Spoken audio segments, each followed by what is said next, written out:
Did you feel it? And just like that, summer's over. Now, I never put too much stock in Labor Day being the end of summer. I mean, for example, here in Charleston, it's still like 90 degrees every day. It's still summer. Still summer, damn it. Oh man, tough to go back to work after a long weekend. I'll say that. But you probably already know it. Rained a bunch here, but we're able to do some things outside, which is always nice. I went for a jog earlier in the weekend, minding my own business, and stepped over this black hose that was on someone's lawn, only to quickly realize once it started moving and hissing that it wasn't a black hose, it was a black snake.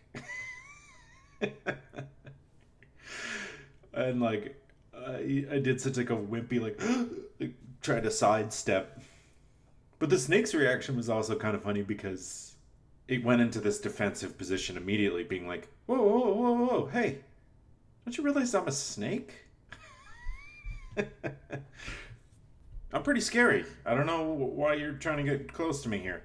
I looked it up after. It was just like a harmless, non-venomous snake. I mean, still don't want to get bit, right?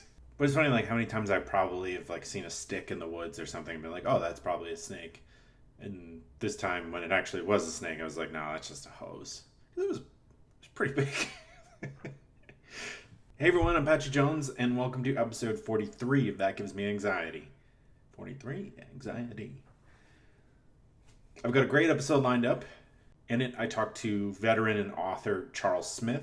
Charles has had a bit of a rough go and shares his story with having PTSD and overcoming addiction and managing depression. Charles, at one point, tried to take his own life and thankfully was not successful in that. So yeah, it's a pretty raw and honest interview. Just want to remind everyone that there's always hope. There's always someone that you can reach out to. The National Suicide Prevention Line is always there for you, and that suicide is never the answer. So before I get to that interview, I just want to remind you, if you're liking the show, to please remember to rate and review it. You can check the show out on Facebook, Instagram, Twitter, and YouTube. And if you're liking the show and you want to support it and support me, you can make a donation through the Buy Me a Coffee link. It's in the description wherever you're listening. I hope you're doing all right, getting back to work after the long weekend, getting ready for football, yeah. Thank you so much for listening and enjoy. Joining me now on the That Gives Me Anxiety podcast, I have author Charles Smith. Charles, thank you so much for coming on. Thank you. I appreciate it, Patrick. Yeah, absolutely. Well, you've certainly led an interesting life. I'll use the word interesting, certainly hard at times. So I'm super appreciative of you being open and willing to share your story, because I think there's so much meaning and power that people can derive from hearing it. So Right. Why don't we just start by you introducing yourself to everybody and give a little backstory on who you are. Okay. All right. I'm Charles Smith. I'm an author of 7 self-help books. Well, 6 self-help books and 1 memoir. Mm-hmm. I live in Worcester, Massachusetts. I'm in long-term recovery, addiction recovery. I've had PTSD since I was 6 years old. And I'm going to be 18 for the 32nd time in September, which makes me technically 50. So, yeah, it's been an interesting road for sure. Yeah, and you know, I'm going to ask a lot of things. You've already said that your life is an open book, but if anything pushes you too far, I definitely don't want to push you out of your comfort zone at all. Yeah, no, go ahead. I'm actually used to telling my story because I work in addiction recovery, mm-hmm. and my story is a inspiration to the people that are just getting into recovery. I'm sure it's got to be so scary for people who are just entering recovery, right? Like they have so many questions and fears, and so it's got to be great to know that you were there where they currently are, right? So yep. I told somebody yesterday. He's like, I'm anxious. I'm embarrassed. To go into detox. I'm like, you can be anxious and embarrassed, or you can be mourned. Mm-hmm. You know, it's all up to you. Yeah. Right. I don't pull punches with my clients. I think You that's, can't. you got to hear it. Yeah. If you're going to get to Yeah, that other side, I'd imagine you yeah, definitely need to hear it. definitely. So PTSD at 6, I mean, you should be eating lollipops and going down slides. I mean, I what know, right? happened? My mother passed away when I was 6 years old of an Mm. overdose. Oh, Alcohol. Yeah, thank you. Alcohol and mixing pills. mm. So Oh man, that yeah. must be so hard. Jeez. And before that, my father lost everything. He Mm. he was well off. Like he had multiple nursing homes, Mm. land all around the Worcester area, Mhm. Worcester area. Yeah, yeah, and just I should have had a legacy, but it all disappeared before I was even like Why? 3 years What happened? Just old. like ran the business into the ground, or gambling? Nobody knows. Oh, Oh, okay. I looked it up, and all it says is that it changed hands. Mm. There's no reason behind it. Oh, wow. Well, Yeah, not having the answer must be unsettling, right? I mean, you get closure from knowing like what the hell happened. yeah, right. It was for years. Hmm. Why did I get cheated? I mean, I had questions about everything. Like, why did my mother die? Why did my father die? You Hmm. know, and why this, why that? But sometimes you just don't know why things just happen. Right. Yeah, I guess there's not always a divine, right? Our lives aren't movies, right? There's not always some reason why, so you can get the bad guy in the end. Sometimes there is no bad guy, right? It's Exactly.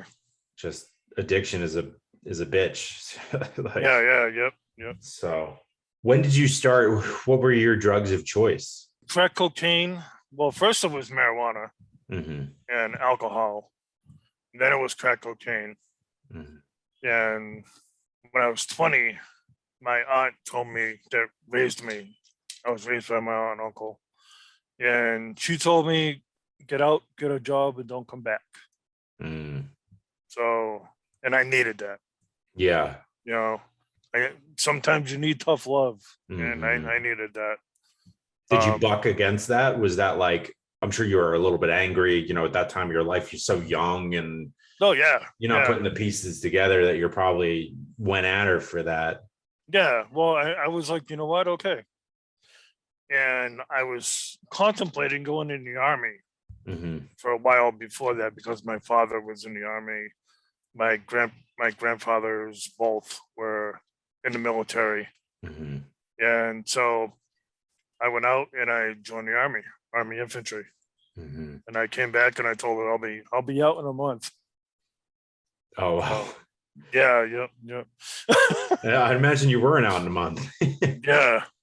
Well, I mean, I'll be out of her house in a month. Yeah, Oh, I thought yeah. you were saying like you were just going to go for a little bit to the army. And I was like, that's probably not what's going to happen. No, no. Yeah. No, I stayed in for 3 years. I loved it. Oh, nice. Yeah. What's what was it like being someone? I mean, at that point, are you fully having substance abuse issues, and what's it like being in the army with substance abuse issues? Well, basic training and AIT, advanced infantry training, Hmm. was my detox, more or less. Oh man, that must have been so hard. That was extremely difficult. Yes. Yeah, Yeah. it's two things at once. Yeah, exactly. Yeah. I just didn't have really a problem with it in the military itself.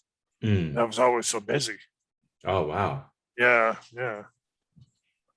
I mean that's I'll use the word crazy to think that you're just.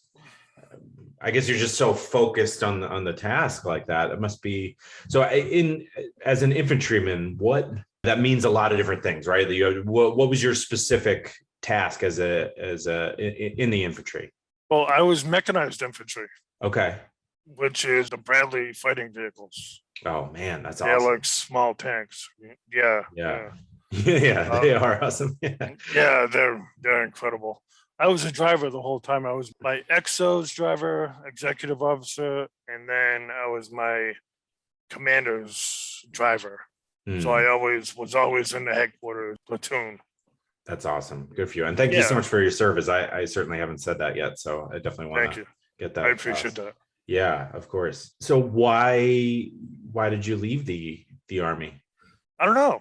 I just really wanted to come home for some Mhm. reason. That's, I Yeah, mean, hey, that's yeah, a good enough reason as any. Yeah. yeah. I mean, I didn't have a plan when I came home. I just wanted to be home.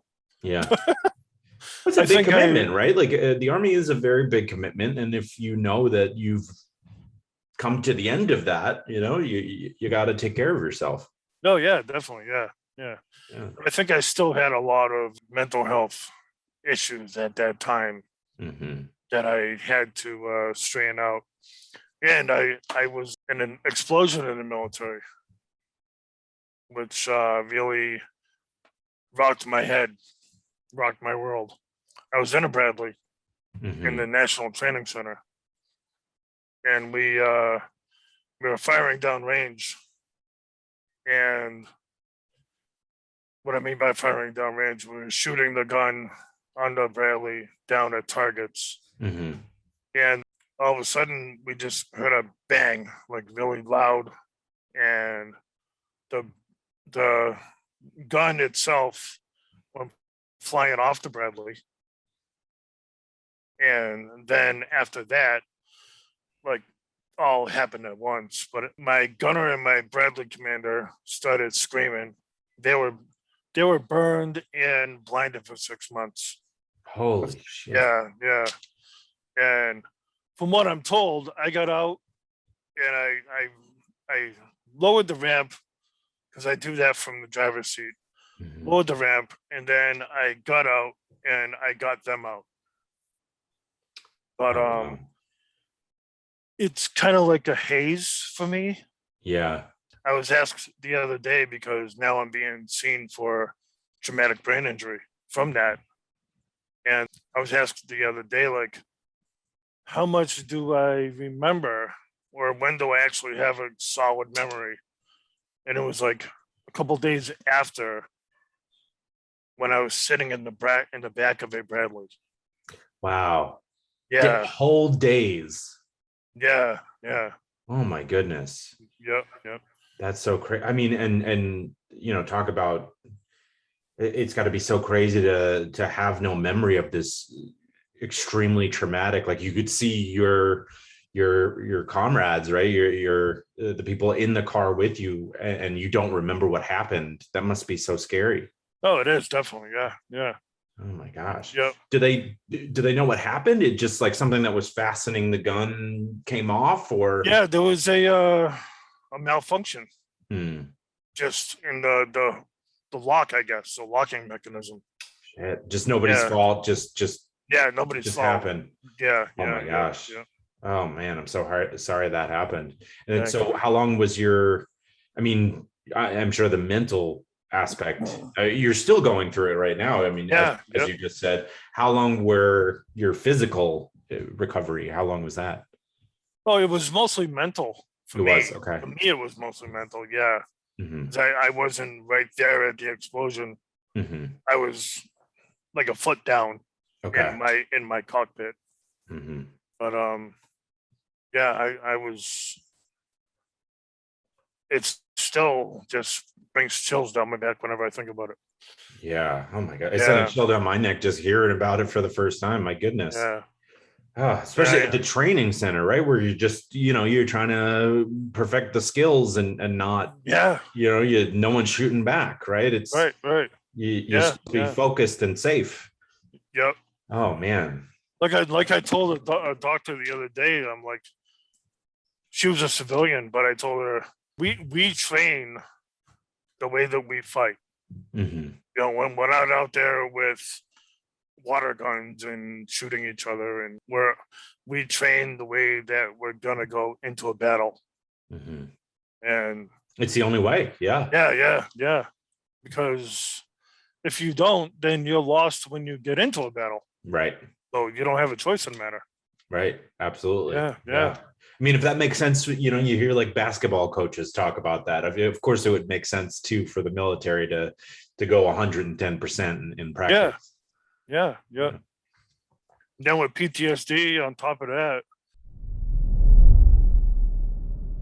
So let me get this straight. In today's day and age, you're supposed to be drinking a ton of water, doing yoga, making sure you and your whole family is happy, strike a good work-life balance, exercise, read books, watch movies, eat healthy meals, be a big part of your community, and get 8 hours of sleep.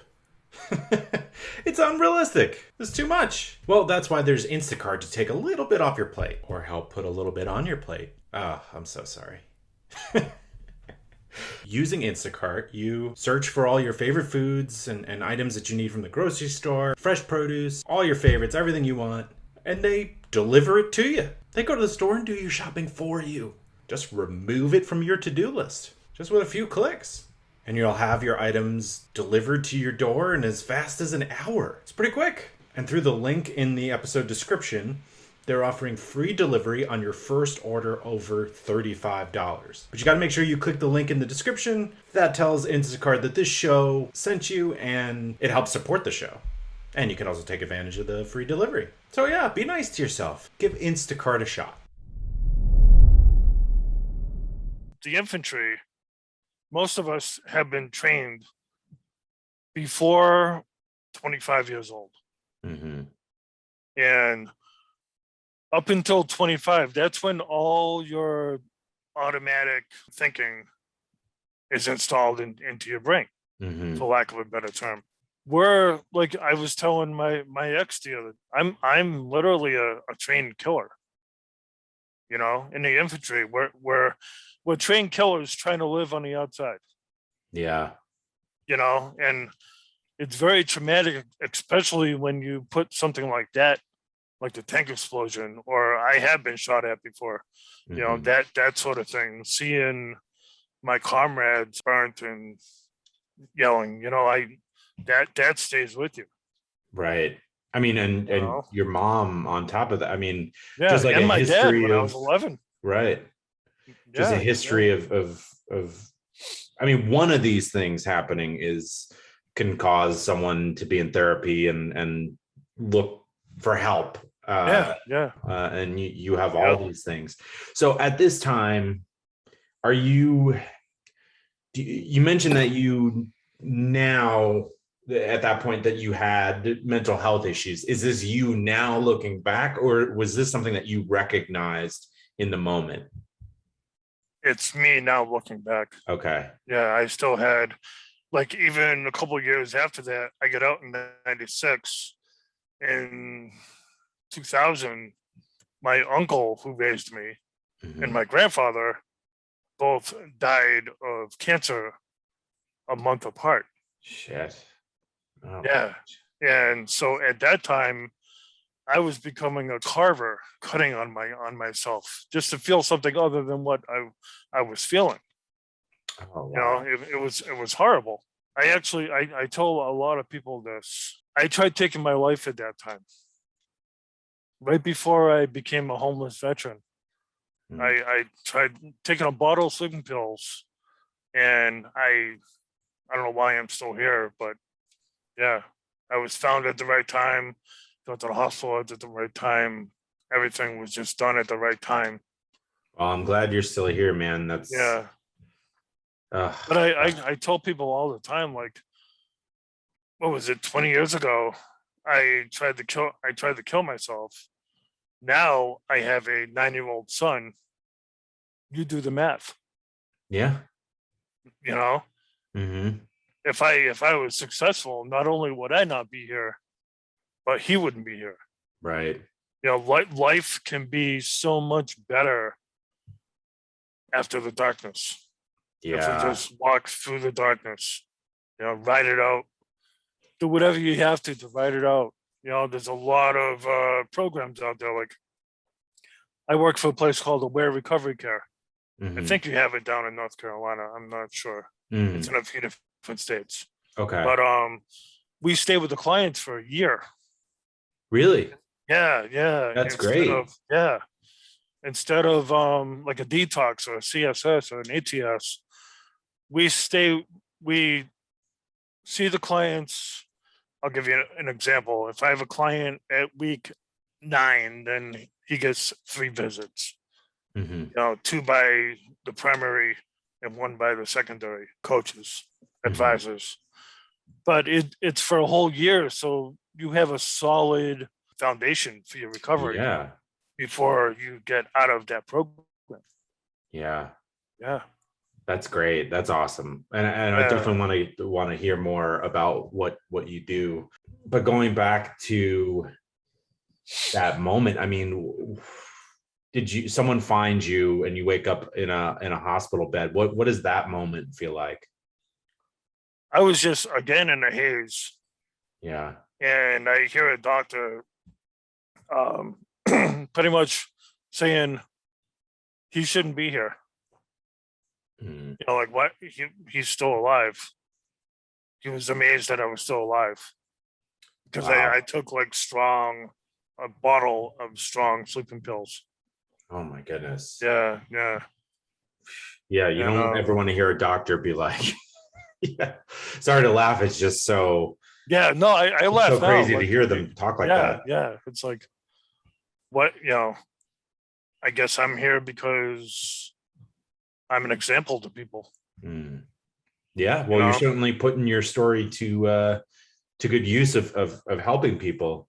Yeah. So I'm curious. So from that low point in your life, Mm. what was the first brick and to make building a wall a metaphor of getting to where you are now in a much better place? What was the first thing, or what would you put at the foundation? Being homeless. Yeah. Yeah. And being in veterans shelters and seeing other veterans suffering like I was and knowing that I wasn't alone, Mm. you know, Okay. because that I think woke me up more than anything, you Yeah. know. Yeah. To feel like you're not crazy, right? Like you're like the everything that you're experiencing is real and other people have that as well. Right. Exactly. Yeah. Mhm. Yep. Yep. What are your thoughts on I've interviewed a few veterans and they've had a bunch of different thoughts on the military's ability to help with mental health issues. I don't know if you're familiar with how things are now, but just your thoughts in general about what the military is doing or could do better with related to mental health. I think the first thing they should do is talk more about it when you're in it, Mm, you know, especially when you're short, when you're getting out, when you're processing out of the military. yeah. Talk about PTSD, talk about this, talk about that, because when I first found out that I had PTSD, Hmm. I was like, "What the hell's that?" Yeah. You Right. know, I didn't know what that was. Yeah, yeah, I feel like the term hasn't been like in the zeitgeist of society until, let's even say, 15 years ago, right? Like yeah, that may not even be that long that we generally know that. So that's, yeah, it's important to talk about. So yeah, you hear it and you're like, oh, that sounds familiar, yeah, right? yeah.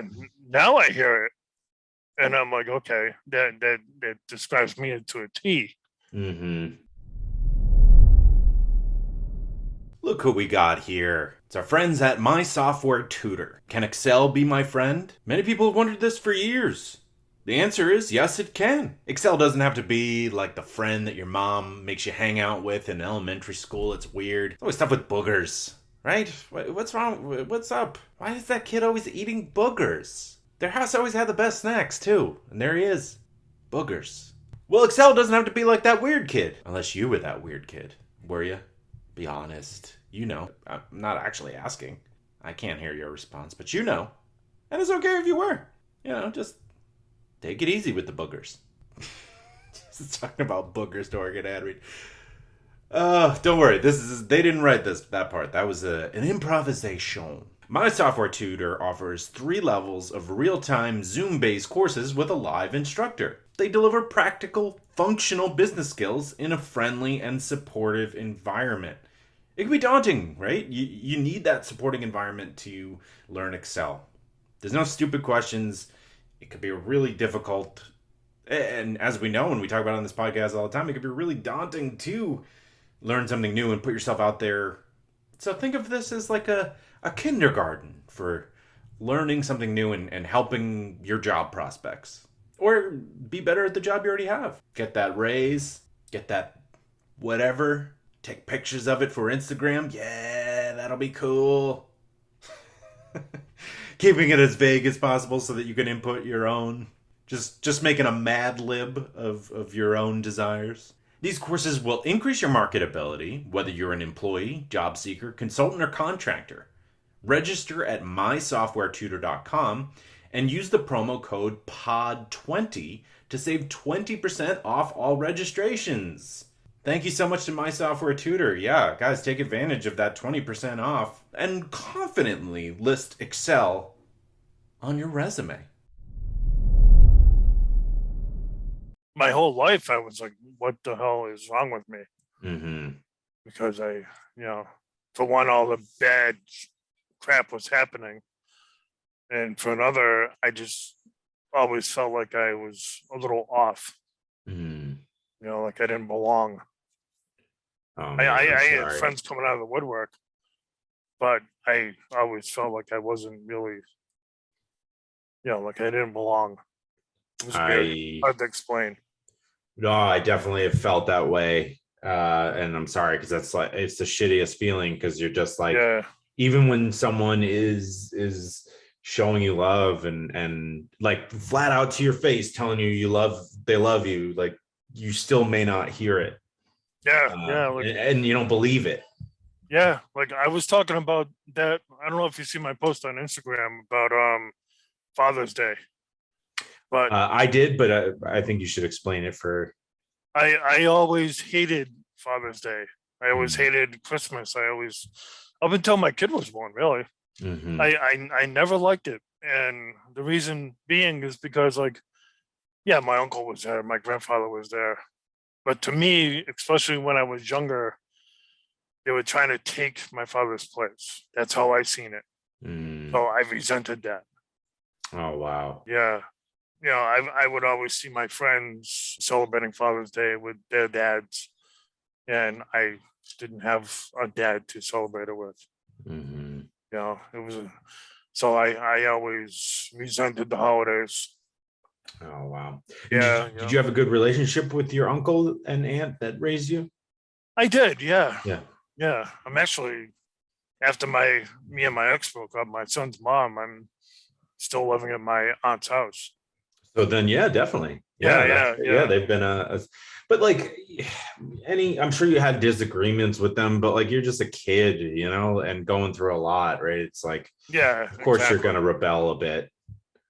No, I rebelled a lot. I mean, I did whatever I could to get in trouble, whatever I could to, just get negative. I just craved negative attention. Mm-hmm. It was tough, but I look back at it now and I'm like, you know what? I put them through hell, but I was in my own hell at the same time. Right. So. Yeah. So you're homeless and going to vet, I don't know, clinics or home shelters. Well, I found the homeless shelters. Yeah. And then I started going to the VA clinics. Okay. Yeah. Yep. And that's when I found out that I had PTSD. Mm-hmm. And the VA clinics will help with like therapy and stuff like that to help you try to get back on your feet. Yeah. Yep. Okay. Yep. I mean, they're a lot of people talk down about them, but how do I say this? They try their best, but sometimes their best doesn't measure up. I'm sure they're understaffed and underfunded. Yeah. But then you look at the job that they have ahead of them. I mean, it's so bad that approximately 22 veterans commit suicide daily. Yeah. It's an insane number. Yeah. It's crazy. Right. And so I give the VA credit because of the job that they have ahead of them. Mm-hmm. But they need more resources. Yeah. that can help out. Yeah. Do you think there are veterans like heads are kind of turning towards the VA? I feel like there's there's a macho culture of or even like I don't deserve this, I don't need this, people did more than me in the military, I don't need mental health. No, You know what yeah. I'm saying? Like, you feel like there's a lot of veterans that just like don't even think that they're either worthy, which is of course bullshit, or that Right. they should go to these places. No, yeah, definitely. Yeah. Yeah. I've been there myself. A place called Veterans Inc. has a once a year event where they give shoes and gear and all kinds of stuff to veterans. I went one year with my books, to give to veterans. Mhm. And they told me, hey, why don't you grab some stuff? I'm like, I don't need that. It's not, it's for the Mhm. people that need it, not for me. Even though I wasn't in the best spot in my life, but I'm like, there's a lot more that need it more, Yeah, you know? right. Yeah. Well, you're even providing what you said helped you, like a point of reference. Hey, I see myself in this person, right? Like, so someone else has walked in their shoes Yeah. and found a way out, right? So maybe they could too, and not maybe, because people can find a way out. Yeah. Yeah. Yep. Yep. Yeah. So from the homeless shelters, what happens next? Are you're looking for a job? Are you looking to start trying to get healthy? Once you realize, hey, I see myself in these guys, Yeah. what's the plan of action? I stayed in shelters for a couple of years and gathered information, I guess you could say. Hmm. I eventually went to college for criminal justice, Nice. and then I didn't graduate that because of the math. I am Mm. just horrible at math. Yeah. Yeah, yeah. But just a couple of years ago, I went to school for human services, and I Mhm. graduated top of my class. Oh, nice. So yeah, yeah, yep, yep. Definitely a language sided brain. That's just like me. Yes, Yeah, math yeah, is very difficult. yeah, yep, yep. But in between, I like my books. My first three books were programs that I developed, and I ran at Veterans Inc. And Cool. yeah, in places like that for veterans and people in recovery. So you were started writing your books while you were homeless, or Well, how did that? I had a apartment at that time. Okay. Okay. Yeah, yep. I just got my first apartment. Nice. I And mean, that's yeah, got to be so hard to climb out of a homeless shelter and get an apartment. I'd imagine what was that experience like? it took years. Yeah. Yeah, it took. Yeah, I just stayed. Like a lot of veterans ended up giving up. Yeah. You know, It's got but to be so hard and just y- crushing. yeah, yeah, and they got complacent Mm, in their in where they were at. But I just always felt like there's something better. yeah. Even my boss a couple of months ago asked me, "Are you comfortable where you're at?" I'm like, "No, no, I'm not. I'm never comfortable where I'm at. There's always got to be that next step. Yeah. You always got to look for that next step because if you Right. don't, then you get complacent yourself." Hmm. Right. Yeah, There's always something sunnier down the road that you can work towards. yeah, exactly. Yeah. Where did the idea to start writing your books come from? Was it someone else that heard your program and was like, "You need to share this"? I had started a nonprofit called Hmm. Hmm. Karma Consultants Inc. And what that was while I was going to school for criminal justice, I worked with a PI, Hmm. a private investigator Hmm. called A Tech Investigations. My boss wouldn't get out of his chair for more than $100 an hour. Oh man. Yeah. So after that, That's great. yeah. So I'm like, there's got to be people that need these services Yeah. that can't afford $100 an hour. Right. That's a lot of money. Yeah. So I started a nonprofit myself, and it was protection and investigation nonprofit, Hmm. and it was geared towards veterans and their families because a lot of veterans are coming back with severe PTSD from Iraq and overseas. There was a lot of domestic abuse going on, domestic Hmm. violence. And so I wanted to do that because I have a background in martial arts. I wanted to do that. And my thing was protect the family, but also investigate the PTSD of the veteran Hmm. and help the veteran get help for the PTSD. So then eventually you can bring the family back together. Right. Address the Yeah. root of the issue. Without the family being there, because Hmm. it would end, a lot of times it was ending in violence. Yeah. Oh, Yeah. man. And they would never have done that in the first place. Yeah, exactly. Yeah. Oh my I mean, goodness. it's tough when you have PTSD and something something triggers you, something just, especially if you're infantry. Hmm. And I don't want to sound like we're dangerous.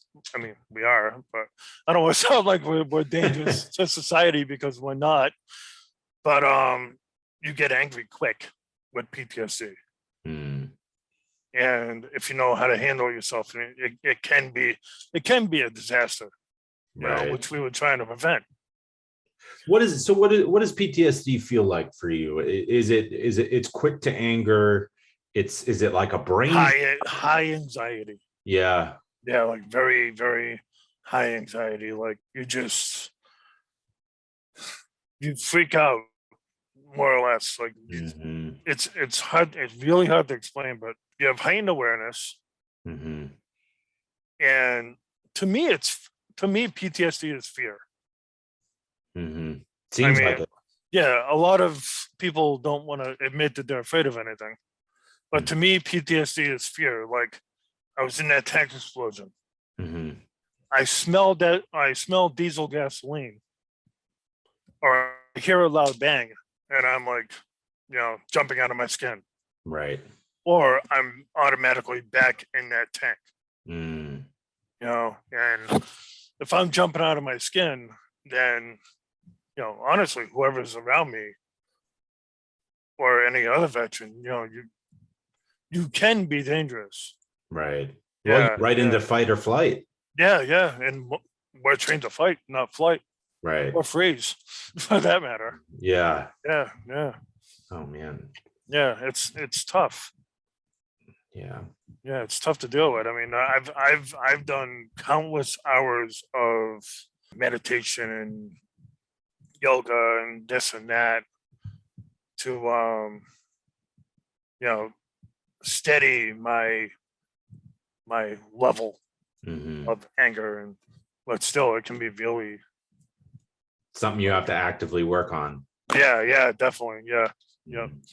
And it's not like martial arts. Like somebody can say, "Oh, I studied martial arts as a kid," and think that they can kick someone's ass. You have to be studying it now, and you have to be meditating now Mhm. in order to stay at your best. Right. Stay current. Yeah, Yeah, absolutely. yeah. So you started writing your books.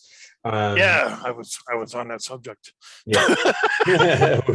I There's just so much to talk about. We keep veering off topic, but it's all good. So Yeah. no All worries. right. So yeah, I was doing that.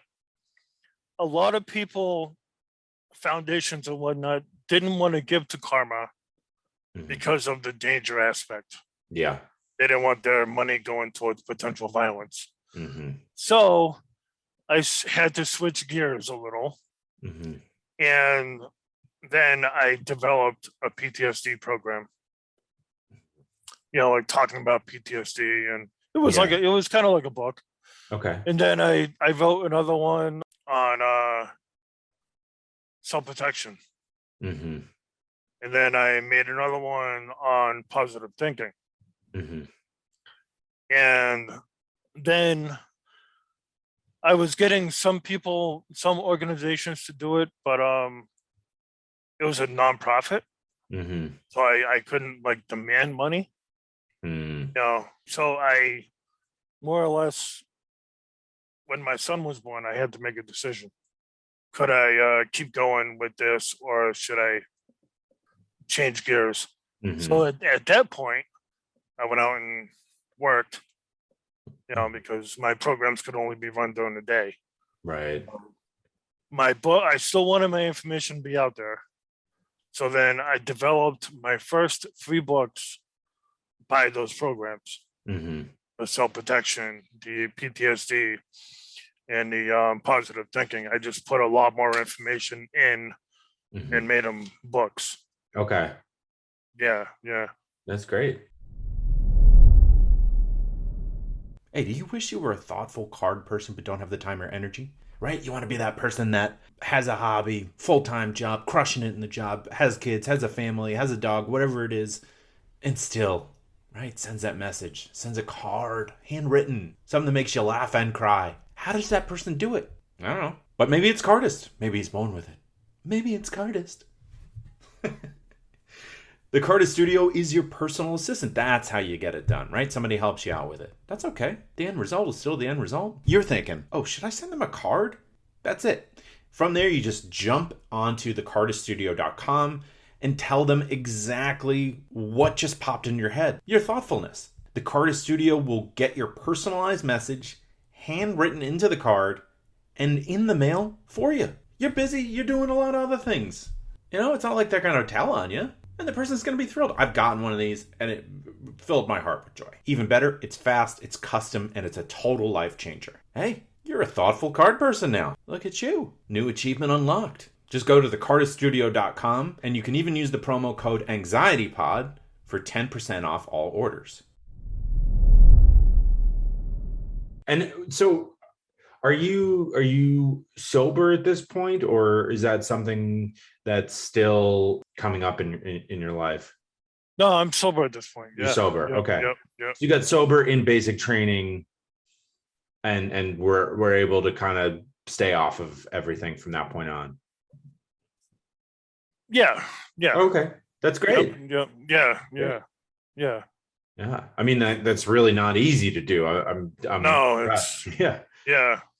I mean, especially the traumatic issues coming up later on in life. It's so easy to turn to a crutch, like even opening a beer to feel better, right? And that opens the door. Yeah. I mean, I'll admit, I have a beer every now and then with my brother when we go to the movies. Okay. Like, we'll go out to eat and I'll have a beer. Mm-hmm. But for one, I know that I'm going into a movie theater. I'm not going to be having another one. Right. And for two, I've been in recovery for so long that I feel safe doing it. That's a beautiful thing, man. That's great. Yeah. Yeah. Absolutely. Crack cocaine on the other hand. Yeah. What'd you say? Crack cocaine on the other hand, I haven't touched since. And I look at that as more of my recovery is the crack, because that was what was bringing me down. Yeah. Hard time, big time. I can imagine. Like I was doing that with my cousin up until the military, and he went into heroin and I went into the military. And in 2016, he went missing the 4th of July, 2016. Oh, shit. And and his body was found in the woods, like maybe 10 miles from here, by a hunter and his dog. Oh, and they had to do dental recognition to identify his body. Jeez. So it was a murder then, I'm assuming? I think he was there for the whole 6 months that we were looking for him. Oh, man. And there was lime around his body. Mm-hmm. So I don't know if you know what they use lime for. Isn't that Well, I'll let you explain it. disguise the smell Yeah, of a dead body, more or less. right. Yeah, so at that point, they dismissed the case. I mean, even when he was missing, before I worked in any detox or anything like that, I would contact the Missing Persons Bureau in Worcester, and they would say, "Oh, he's probably in a detox. He's probably in a CSS or whatever, and he can't Mhm. call." I remember the first time I worked in a detox, and there's a phone right there for clients to use. I'm like, "What are you talking about?" If he was there, someone would have heard from him. Yeah. Yeah, yeah, Yeah. yeah. Yeah. And he was a king in my area. Like Oh, was he? everybody knew him. The mayor of Worcester. Yeah, yeah, exactly. So when I started working in detoxes and stuff, everybody knew me as Ricky's cousin. Really? He was You that know, well known. Oh, that's yeah, awesome. yeah, and they would always tell me stories, or they think this happened, they think that happened. You Mm, know, that's great. That's nice that he was so well known and liked, seemingly. yeah, Yeah. yeah, yeah. So yeah, how did you start working in recovery? After he died, Oh yeah. Okay. yeah, I was helping people with mental health for a time. After he died, I again switched gears Mhm, and I went into the addiction recovery field. mhm, I worked at everywhere from a detox to a extended living place. mhm. Probably like three different places I worked at. Man, you've Yeah, done such a very good job of turning tragedy into like each point in your life. And this is just, we've only been talking 45 minutes or so, so I'm not trying yeah, to sum up your whole life here, but it just seems that right. like bad things have happened and you've channeled them in very healthy ways. I have to say, it's very impressive. Thank you. That's what you have to do. Yeah. It's fight or flight, Hmm. like we were saying. I could let this stuff get to me and lay down and die, Hmm. or I could fight and keep going. And I choose to fight and keep going. That's a beautiful thing. Where Yeah, does yeah. this positive, like you have this positive fighting mentality like built into seemingly like your core? Where does that come from? Is that a family member or just something you've had? I think that's a little bit of both. Yeah. It's weird. For a long time, I talked about the fact that I lost my parents and this happened and that happened, and what was me, Hmm. you know. But then I switched gears. Like, my mother is in here in my heart. Hmm. My father is in here in my heart. Hmm. And I lost over 20 significant people. Oh my That's God. not and that's not including friends and stuff like that. I've lost 20 significant people in my life, but they're all in here. They're all in my heart. So Hmm. that could be part of what is keeping me going. Yeah. And my 9-year-old, I look at him and his sister's 12. I look at both of them and I'm like, I can't. I Yeah. can't quit. I don't have it. I don't have the choice. Right. And Uh, it can be tough and you have to move at your own pace, but like when you're in a woe is me mentality, it's like treading water as opposed to swimming to shore at times, right? yeah, You're always going to remain in that place until you try to move forward. yeah, Oh man. So you've written 7 books. You've mentioned a bunch of them. yeah. I'd imagine in your memoir, you go into detail on all of these stories a bit more. Well, the memoir is about the first 11 years of my life, Oh, it is. Okay. up until my father My dies. apologies. Yeah. But no, but I plan on writing more of them, Hmm. and finishing up my original plan was to do a book on 10 years of my life Hmm. every year until I'm caught up. Oh, wow. That's a I got, big goal. yeah, I got some catching up to do on that. Yeah. What's your secret to churning out so many pages? Just consistency. Yeah. Yeah, yeah. I seen somewhere.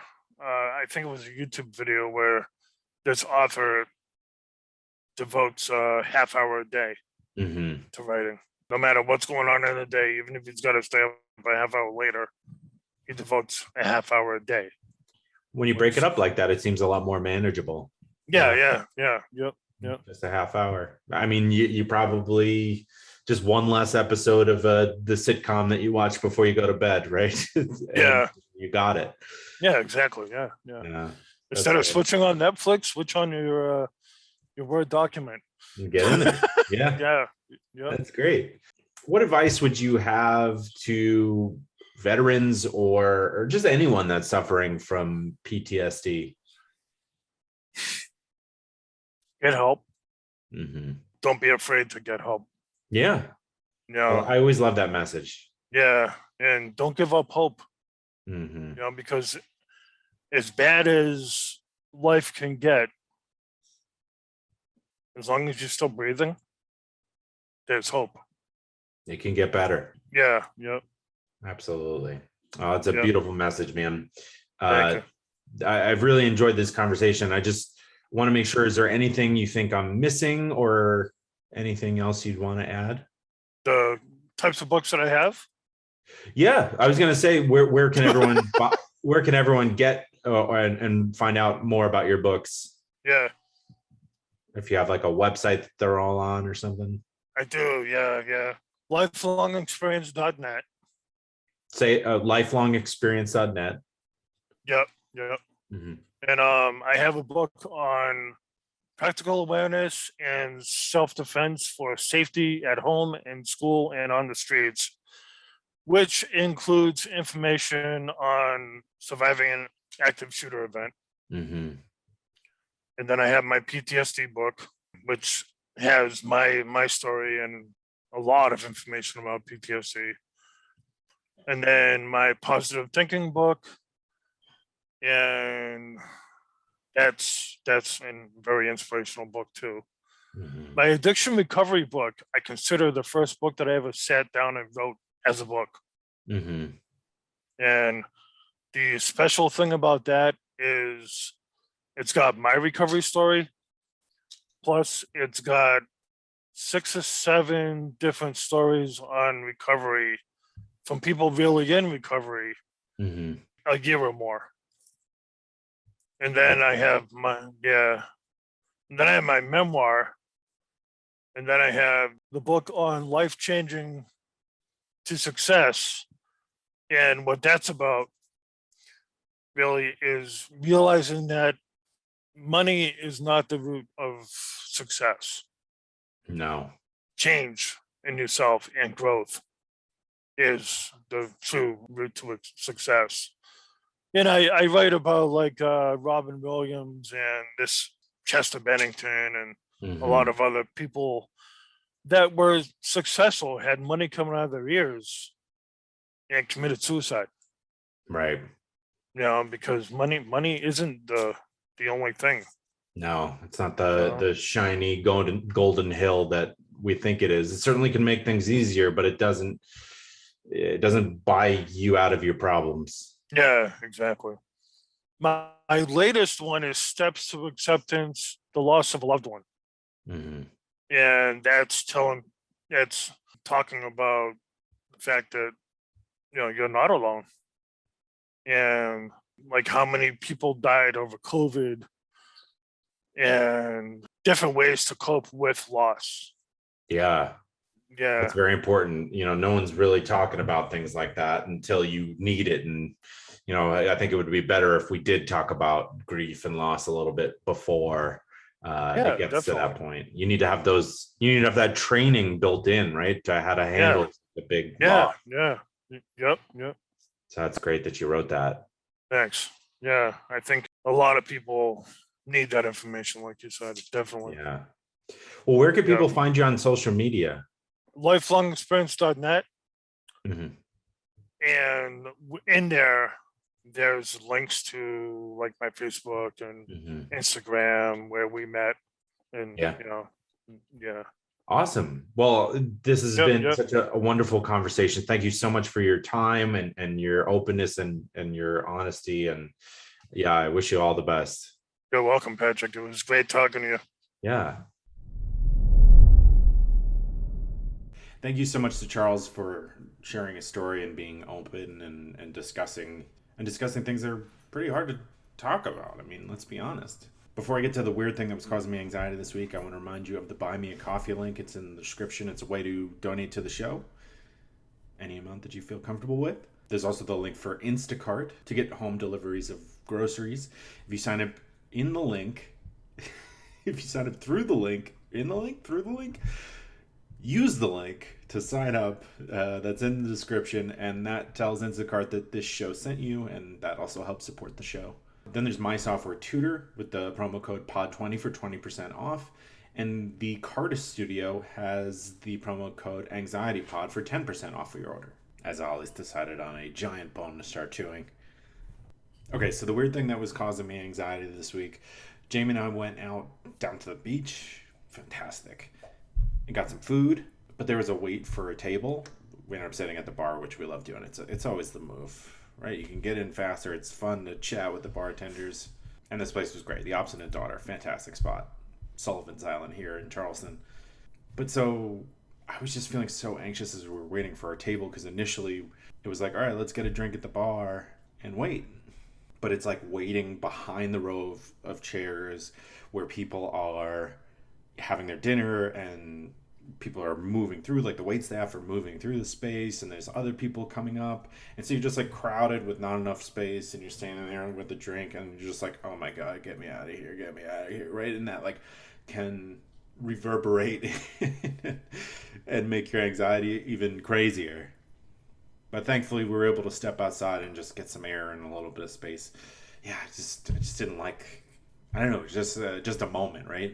Like a moment, it just, you feel like your breathing getting heavy, and that just starts making it worse.